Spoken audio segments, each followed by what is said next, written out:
it's unclear, I guess, at this point, what the impact is going to be. WSU students rallying against government cuts. Tonight we have live coverage as they explain what they're fighting for.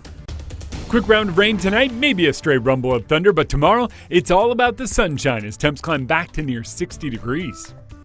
They should have some cleanup measures in place to prevent the grain and oil and grease and dirt and everything from entering our watershed. And a local watchdog group filing lawsuit tonight, claiming an area company is polluting the Spokane River.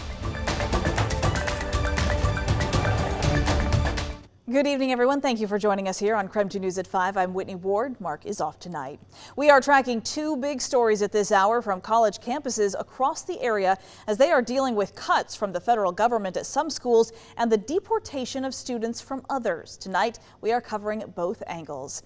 New tonight, Washington State University students and faculty making their voices heard after protesting on campus on a national day of action against the federal government. KREM 2's Christian Garza traveled down to the Palouse to talk with the group and the university about what happens next.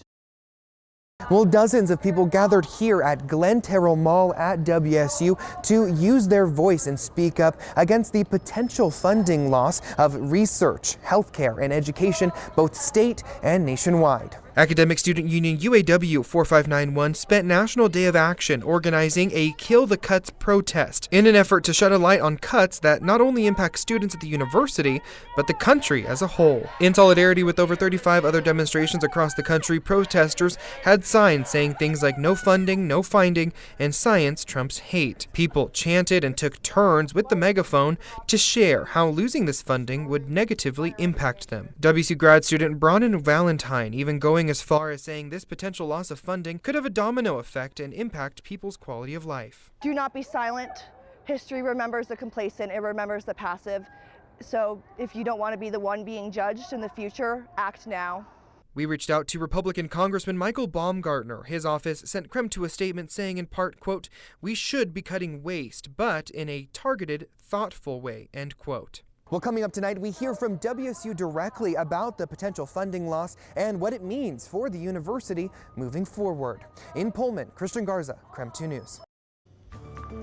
And across the nation, the Trump administration is quietly revoking the visas of some international college students. That includes students at Northwest schools like Gonzaga. KREM 2's Shannon Mowdy is breaking down what we know there tonight.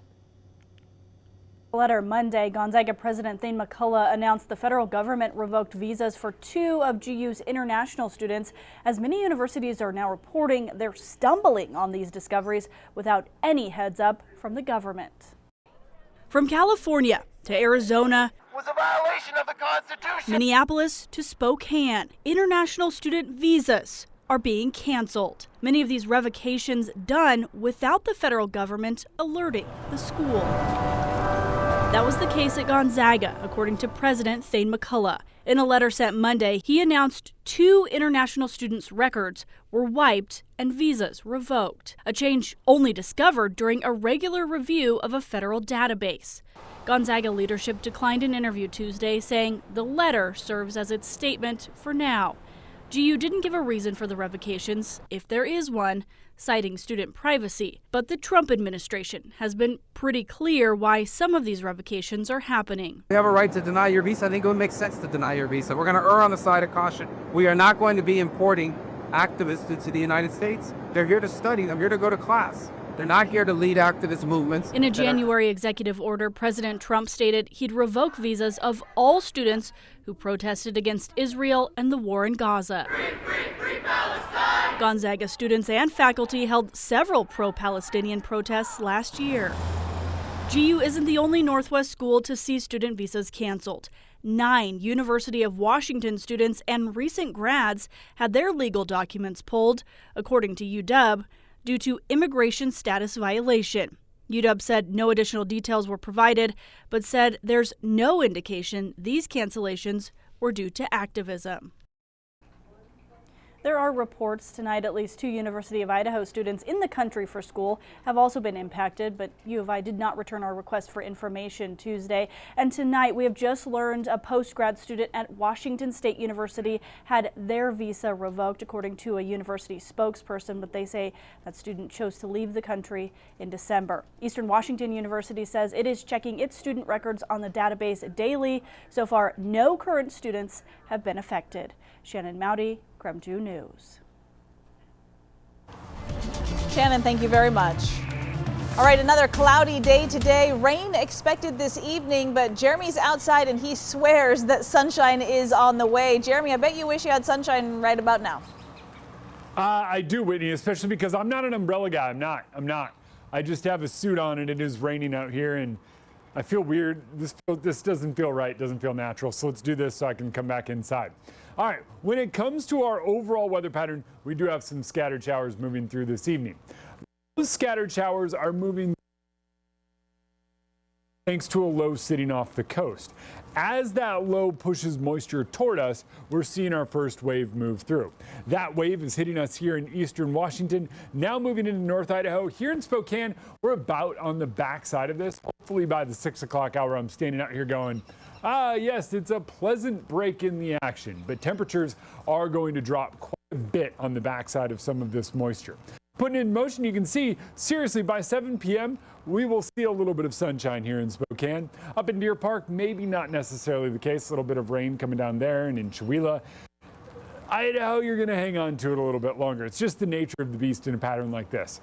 Everything then works its way out. Tomorrow we catch a break. Thursday brings another round of showers. Those will hit us later in the day on Thursday. I think Thursday evening they'll move through. So for the most part, Thursday winds up pretty nice. In fact, we'll leave a sunshine icon on the old 7-day. Friday, it's back to sunshine and the weekend trends a little bit cooler, but all in all, forecast is looking pretty nice considering it is still April after all. Whitney?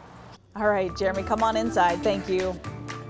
A very happy homecoming early this morning at Fairchild Air Force Base. Just after midnight, the 141st Air Refueling Wing of the Washington National Guard touched down at Fairchild. 48 Washington Air National Guardsmen returned home to their family and friends. They had been serving at an undisclosed location in the Middle East for more than 6 months. Welcome home to them. Well, a local environmental group is suing tonight over pollution in the Spokane River.